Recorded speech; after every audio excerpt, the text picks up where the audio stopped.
दरभंगा के श्यामा माई मंदिर पहुंची बॉलीवुड की मशहूर गायिका प्रिया मल्लिक।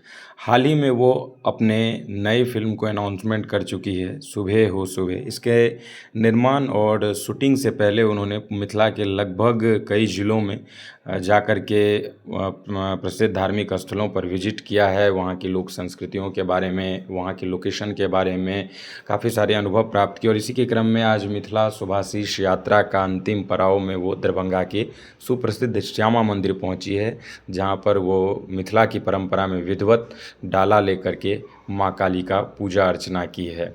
और यहीं इसी प्रांगण में काफ़ी सारे मीडिया के बंधु, पत्रकार बंधु, कंटेंट क्रिएटर पहुंचे हुए थे, जहां से उन्होंने फिल्म के बारे में काफ़ी सारी बातचीत की। वो भी वीडियो आपको वैदेही विचार के डिजिटल प्लेटफॉर्म पर मिल जाएगा। तो अभी तक हमारे इस चैनल से नहीं जुड़े हैं तो जल्दी से जुड़ जाइए और इनका जो वीडियो कैसे क्या फिल्म का प्रक्रिया है उसको भी सुनिए। बहुत बहुत धन्यवाद।